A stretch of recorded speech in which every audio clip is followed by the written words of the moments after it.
है और इसी तरीके की अबाउट 100 बिलियन गैलेक्सीज हमारे यूनिवर्स में एग्जिस्ट करती हैं. So can we say that we are just a tiny part of our universe? Yes. इसके मिडिल में आप ये जो ब्राइट येलो पार्ट देख पा रहे हैं, दीज आर स्टार्स. अब हम स्टार की बात अगर कर ही रहे हैं तो हमारे प्लैनेट का सबसे नियरेस्ट और ब्राइटेस्ट स्टार जिसको हम डे के टाइम पे भी देख सकते हैं, वह कौन सा है? That's correct, it's sun. As we all know, it is continuously releasing energy in the form of heat and UV rays. And ये जो yellow flashes आप निकलते हुए देख पा रहे हैं, this is due to thermonuclear fusion reaction, in which the hydrogen ion is continuously converting into helium and releases tremendous amount of energy. And इसी तरीके का same process हाइड्रोजन बॉम्ब के अंदर भी होता है. आप सभी ने नाम सुना होगा hydrogen bomb and atom bomb. Which one is more destructive? Hydrogen bomb. Yes, it's hydrogen bomb. क्योंकि उसके अंदर भी सेम thermonuclear fusion reaction होती है, in which two solar nuclei combine to form a large nuclei and releases tremendous amount of energy. Whereas in atom bomb, thermonuclear fission reaction happens, in which a large nuclei breaks into two smaller nuclei, and it also releases energy in huge amount, but not more than hydrogen bomb. Back to the sun. This is the main component of our solar system and the center of our solar system. Our solar system is the family of 8 planets and the sun. And हमारे solar system का about 99% mass inside the sun है. Sun को the ultimate source of energy भी कहा जाता है. ऐसा इसीलिए कहते हैं क्योंकि हमारी अर्थ पे जितने भी green plant हैं, they make their own food by the process of photosynthesis in presence of water, carbon dioxide and sunlight. And इसी प्रोसेस के थ्रू वो ऑक्सीजन भी रिलीज करते हैं. एंड हमारी अर्थ पे जितने भी लिविंग ऑर्गेनिज्म हैं, including human beings, micro organism, animals, they all depend on plant directly और इनडायरेक्टली.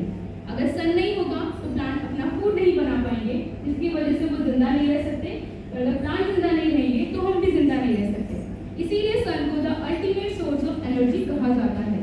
अब हम सबको ये तो पता है कि सन का साइज काफी ह्यूज होता है, बट उसके कंपैरिजन में हमारे प्लैनेट किस साइज के दिखते हैं ये हमारे लिए इमेजिन करना थोड़ा सा डिफिकल्ट है.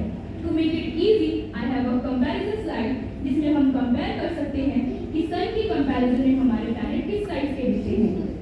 सो this if we consider this pair which is 6 feet in diameter as sun, तो उसके कंपैरिजन में हमारे प्लैनेट कुछ इस साइज के दिखेंगे. जैसा कि हम देख पा रहे हैं कि स्टार्टिंग की 4 planet that is mercury, Venus, earth and Mars काफी छोटे यानी पॉइंट साइज के अपीयर हो रहे हैं, जबकि बाकी के other planet that is Jupiter, Saturn, Uranus and Neptune उनके कंपैरिजन में काफी बड़े दिख रहे हैं. So moving on to the very first planet of our solar system that is Mercury. इसकी सरफेस में आप ये जो होल्स देख पा रहे हैं, दीज आर क्रेटर्स जो कि किसी मेट्रॉइड या किसी एस्टेरॉइड के इसकी सरफेस पे टकराने की वजह से फॉर्म होते हैं. There are many craters found on surface of Mercury. There is an interesting fact about Mercury that being the nearest planet to the Sun, this is not the hottest planet. Can you tell why? Because it is containing cold and very cold. And why this is not hottest? Yes. Because Venus has a layer of ice. I'm asking why this planet is not hottest. Because it's far from the sun. This is nearest, this is the closest to the sun. Because of the atmosphere. Yes. It doesn't have any atmosphere. अगर atmosphere होता है तो वो इतना नहीं होता है कि सन से आने वाली हीट को ट्रैप नहीं कर पाता और वो इसकी सरफेस पे टकरा के रिफ्लेक्ट हो जाती है. इसीलिए सबसे पास होने के बावजूद भी ये सबसे हॉटेस्ट प्लैनेट नहीं है. पर सबसे पास होने का नतीजा ये होता है कि इसके सन की साइड वाला पार्ट काफी गर्म और इसका अपोजिट साइड काफी ठंडा रहता है. तो अगर ये प्लैनेट सबसे हॉटेस्ट नहीं है तो कौन सा प्लैनेट सबसे हॉटेस्ट है? Venus. That's correct, it's Venus. The Earth twin, the morning and evening star, and the brightest and the hottest planet of our solar system. क्योंकि इसका साइज ऑलमोस्ट अर्थ के साइज के इक्वल होता है, इसीलिए इसको अर्थ का ट्विन कहा जाता है. और इसका हॉटेस्ट होने का रीजन है because of the thick wave of clouds and the atmosphere consists of greenhouse gases like carbon dioxide, methane, etc. Greenhouse gases वो गैसेस होती हैं जो सन से आने वाली हीट को ट्रैप कर लेती जिसकी वजह से हमारा एटमॉस्फेयर वार्मर होता है और उसी की वजह से ये प्लैनेट भी सबसे हॉटेस्ट है। इसका एक इंटरेस्टिंग फैक्ट है, जिस तरीके से हमारी अर्थ के ऊपर सन ईस्ट से राइज होता है एंड वेस्ट पे सेट होता है due to its rotation on its axis from west to east direction, उस तरीके से वीनस के ऊपर सन वेस्ट से राइज होता है एंड ईस्ट पे सेट होता है due to its retrograde rotation on its axis from east to west direction, and इसी तरीके की सेम रोटेशन यूरेनस के अंदर भी होती है। So moving on to the next planet, that is blue marble, our home planet of the Earth. जिस तरीके से हमें हमारे घर के बारे में सारी चीजें पता होती हैं, उसी तरीके से हमें हमारे होम प्लैनेट के बारे में भी काफी चीजें पता है। Like 71% of the surface of Earth is covered with water, and rest 29% are land, forest, mountain, etc. इसकी सरफेस पे आप ये जो व्हाइट पैटर्न देख पा रहे हैं, these are clouds, and the white part on the poles are glaciers. हमारे सोलर सिस्टम में अर्थ एक ऐसा सोलो प्लैनेट है जिस पे लाइफ पॉसिबल है due to the ideal atmosphere, and यहाँ पे जो गैसेस हैं वो एप्रोप्रिएट परसेंटेज में प्रेजेंट होती हैं, and also the water present in its all three states, that is solid as in glaciers, liquid as in ocean, and gases as in cloud and vapours. ये जो आप अर्थ की picture देख पा रहे हैं, this is the real picture of our earth, जो कि मल्टीपल टाइम पे मल्टीपल एंगल से मल्टीपल पिक्चर्स को क्लिक करके उन्हें मर्ज करके 2002 में नासा ने रिलीज किया था। हमारी अर्थ को ब्लू मार्बल भी कहा जाता है due to the blue colour of ocean and white colour of clouds. ये मार्बल यानी कंचे की तरह दिखती है, इसीलिए इसको ब्लू मार्बल भी कहा जाता है। Moving on to the next planet, that is Mars, the red planet. क्या बता सकते हैं इस प्लैनेट को रेड प्लैनेट क्यों कहा जाता है? इसकी सरफेस सारा रेड है। क्यों रेड है? No, yes, iron oxide. इस तरीके से आयरन के मॉइस्चर के कांटेक्ट में आने से उसका ऑक्सीडेशन हो जाता है, उसके ऊपर आयरन ऑक्साइड की कोटिंग आ जाती है जिसको रस्टिंग यानी जंग कहा जाता है। उसी तरीके का आयरन ऑक्साइड इसकी सॉइल में काफी ह्यूज अमाउंट में प्रेजेंट होता है, जो कि इसको रेड कलर प्रोवाइड करता है। इसी की वजह से इस प्लैनेट को रेड प्लैनेट कहा जाता है। इसकी सरफेस पे आप 4 बड़े-बड़े डॉट्स देख पा रहे होंगे। These are mountain on Mars. ये जो बड़ा वाला डॉट है, this mountain named as Olympus Mons. हमारी अर्थ का सबसे हाईएस्ट माउंटेन कौन सा है? Mount Everest. इस ओलंपस मॉन्स की हाइट माउंट एवरेस्ट से भी 3 गुना ऊंची है। ये इतना ऊंचा है कि अगर कोई पर्सन इसकी पीक पे चढ़ के वहां से जंप करता है, ये सोचकर कि वो मार्स की सरफेस पे लैंड कर जाएगा, तो वो कभी मार्स की सरफेस पे लैंड ही नहीं करेगा, वो कहीं स्पेस में फ्लोट करने लगेगा। इसके 2 रीजन हैं। पहला कि मार्स की ग्रेविटी काफी कम होती है, दूसरा ओलंपस मॉन्स की हाइट काफी ज्यादा होती है। साइंटिस्ट ने प्रेडिक्ट किया है कि हमारे सोलर सिस्टम में अर्थ के बाद अगर कहीं लाइफ पॉसिबल है तो वो मार्स पर है, क्योंकि यहाँ पे आयरन ऑक्साइड है, दैट मींस कहीं ना कहीं ऑक्सीजन और वाटर प्रेजेंट हो सकता है, and also due to the presence of polar ice cap. अभी तक हमने जितने भी प्लैनेट के बारे में जाना, these are terrestrial planet, that means जिनकी एक पर्टिकुलर सरफेस होती है जिन पर हम लैंड कर सकते हैं। अब हम जितने भी प्लैनेट के बारे में जानेंगे, दीज आर गैसियस प्लैनेट, जिनकी कोई पर्टिकुलर सरफेस नहीं होती। अगर हम इनके ऊपर जाना चाहें तो हम इनके कोर में पहुंच जाएंगे। So very first gaseous planet, that is Jupiter, the largest planet of our solar system. इसकी सरफेस पे आप डिफरेंट लेयर देख पा रहे हैं। These are layer of different gases with different densities. जिस तरीके से पानी के ऊपर ऑयल के ड्रॉप डालने से वो कभी आपस में मिक्स नहीं होती, क्योंकि दोनों की डेंसिटी डिफरेंट होती है। उसी तरीके से इन गैसेस की डेंसिटीज भी डिफरेंट होने की वजह से ये कभी आपस में मिक्स नहीं होती, और ये इसकी सरफेस पे कुछ क्लॉकवाइज और कुछ एंटी क्लॉकवाइज रोटेट होती रहती है। इसकी सरफेस पे बॉटम में आप एक आइलैंड स्ट्रक्चर देख पा रहे होंगे। This structure is known as red arm और जायंट रेड स्पॉट। ये गैसेस का काफी ह्यूज स्टॉर्म है। ये इतना ह्यूज है कि अगर मैं अर्थ की बात करूं तो पहले हमारी 2 अर्थ स्पॉट के अंदर फिट हो सकती थी। अब ये डे बाय डे काफी ज्यादा रिड्यूस होता जा रहा है, इसकी वजह से अब हमारी सिर्फ एक अर्थ ही स्पॉट के अंदर फिट हो सकती है। अगर इस छोटे से स्पॉट में हमारी एक अर्थ फिट हो सकती है, तो क्या आप गेस कर सकते हैं कि पूरे जुपिटर में हमारी कितनी अर्थ फिट हो सकती है? That's correct, about 1300 अर्थ। इतना ह्यूज प्लैनेट है ये। तरीके के अबाउट 1000 जुपिटर्स हमारे सन के अंदर फिट हो सकते हैं। तो इस बात से हम ये अंदाजा लगा सकते हैं कि हम अपने यूनिवर्स का कितना टाइनी सा पार्ट है।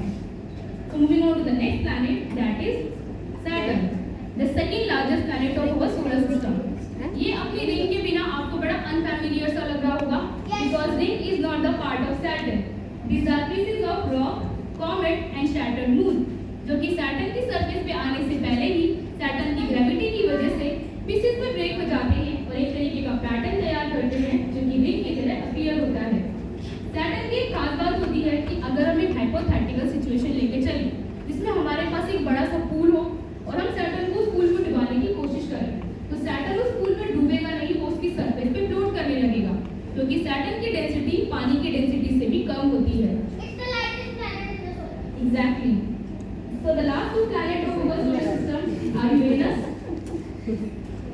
and Neptune. These two planets are known as blue planets because of the presence of methane in huge amount. और यही मीथेन इन दोनों प्लैनेट को ब्लू कलर प्रोवाइड करती है, इसी की वजह से इन दोनों प्लैनेट को ब्लू प्लैनेट कहा जाता है। यूरेनस के ऊपर एक और गैस प्रेजेंट होती है, दैट इज हाइड्रोजन सल्फाइड, जिसकी वजह से it stink like a rotten egg, यानी हाइड्रोजन सल्फाइड के प्रेजेंट होने की वजह से ये सड़े हुए अंडे जैसा स्मेल करता है। इसका भी एक इंटरेस्टिंग फैक्ट है, जिस तरीके से हमारे बाकी के अदर 7 प्लैनेट अपने एक्सिस ऑफ रोटेशन पे लट्टू की तरह घूमते हुए सन के चारों ओर चक्कर लगाते हैं, क्योंकि यूरेनस के एक्सिस ऑफ रोटेशन पे 98 डिग्री का टिल्ट होता है। इसकी वजह से ये लट्टू की तरह ना घूमते हुए बेलन की तरह घूमते हुए सन के चारों ओर चक्कर लगाता है। अब हम अपने सोलर सिस्टम के एक्सट्रीम पे आ चुके हैं, दैट इज नेपच्यून। सन से काफी दूर होने की वजह से सन की रेज और हीट इसकी सरफेस पे प्रॉपर अमाउंट में नहीं पहुंच पाती, जिसकी वजह से इसका टेम्परेचर काफी ठंडा रहता है और इसके ऊपर चलने वाली हवाएं काफी तेज रफ्तार से चलती हैं, that is about 2000 kilometre per hour की स्पीड से। इसकी सरफेस पे आप कुछ व्हाइट पैटर्न्स देख पा रहे होंगे, दीज आर क्लाउड्स, जिनको स्कूटर कहा जाता है। अब मैं वापस से आपको अर्थ के पास लेके आना चाहूंगी। What is this? Moon, the earth natural satellite. और भी कई सारे प्लैनेट हैं जिनकी अपनी नेचुरल सैटेलाइट होती है, इनको मून कहा जाता है। अर्थ की नेचुरल सैटेलाइट का एक साइंटिफिक नेम भी होता है, क्या हम बता सकते हैं क्या है वो name? Sorry, yes that's correct, it's Luna. इसको लूना के नाम से भी जाना जाता है और इसी के नाम की वजह से चंद्र ग्रहण को लूनर इक्लिप्स नाम देते हैं। इसकी सरफेस पे आपको डार्क स्पॉट्स देख पा रहे हैं, दीज आर क्रेटर्स, जो कि किसी मेट्रॉइड या किसी एस्ट्रॉइड के इसकी सरफेस पे टकराने की वजह से फॉर्म होते हैं। मून की अपनी कोई खुद की लाइट नहीं होती, it reflects the light coming from the sun. हमारी अर्थ से हम मून का सिर्फ ये डार्क स्पॉट ही देख पाते हैं, क्योंकि मून का सिर्फ ये डार्क स्पॉट ही हमेशा अर्थ को फेस करते हुए रहता है, जबकि हम इसका ब्राइट स्पॉट कभी भी नहीं देख पाते। क्या आप में से कोई बता सकता है इसका क्या रीजन है? यस, मून की रोटेशन स्पीड और उसकी रेवोल्यूशन स्पीड ऑलमोस्ट सेम है, इसकी वजह से एक ही साइड में फेस करता है। बिल्कुल करेक्ट। मून अपने एक्सिस ऑफ रोटेशन पे अपनी रोटेशन 27 डेज में कंप्लीट करता है, जबकि वो अपनी revolution around the earth 27.3 days में कंप्लीट करता है। इसकी rotation and revolution timing almost same होने की वजह से ये अर्थ के साथ एक सिंक्रोनस मूवमेंट बनाता है, जिसकी वजह से इसका ये डार्क स्पॉट ही हमेशा अर्थ के सामने रहता है, जबकि हम इसका ब्राइट स्पॉट कभी भी नहीं देख पाते। Moving on to the next slide, that is phases of moon. हर 28 डेज में मून अपने अलग-अलग फेजेस चेंज करता है, from new moon to crescent to full moon.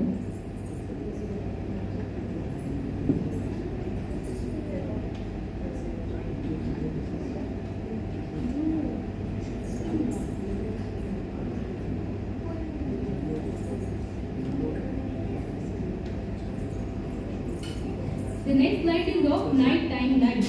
जैसा कि हम देख पा रहे हैं, इसमें अर्थ के एक पार्ट पर तो डे है, जबकि दूसरे पार्ट पर नाइट है, क्योंकि अर्थ की स्फेरिकल शेप की वजह से सन की लाइट अर्थ के सिर्फ एक पार्ट पर ही पहुंच पाती है। इसकी वजह से वहाँ डे होता है, दूसरा पार्ट अपोजिट डायरेक्शन में होने की वजह से सन की लाइट वहाँ तक नहीं पहुंच पाती, इसकी वजह से वहाँ नाइट होती है और इसी फिनोमिना की वजह से हमारी अर्थ पे डे एंड नाइट होती है।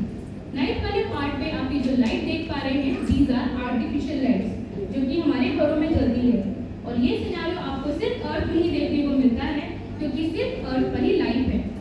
हमारी अर्थ करती है अराउंड द सन। वो एक इलिप्टिकल ऑर्बिट होता है जिसके दो फोकाई होते हैं और किसी भी एक फोकाई पे हमारा सन हो सकता है। इसे इलिप्टिकल ऑर्बिट में रिवॉल्व करने की वजह से हमारी अर्थ कभी सन के बहुत पास होती है और कभी सन से बहुत दूर होती है। क्या यही पास और दूर होना ही हमारी अर्थ के ऊपर सीजन होने का ओनली रीजन है?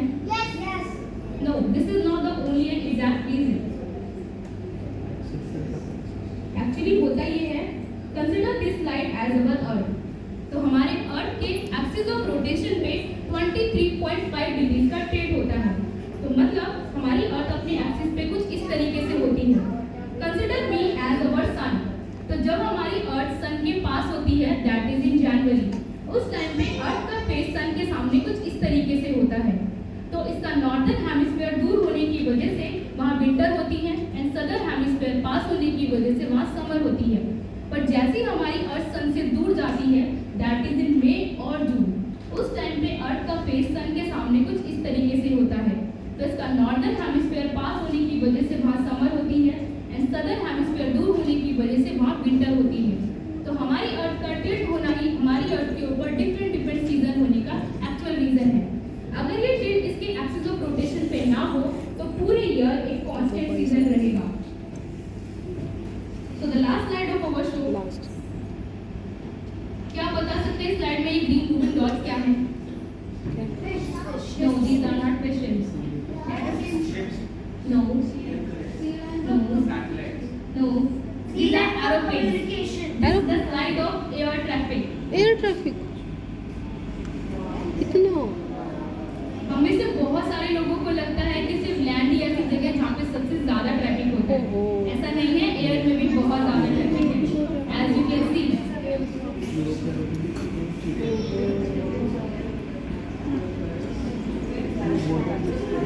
हद हो गई है तो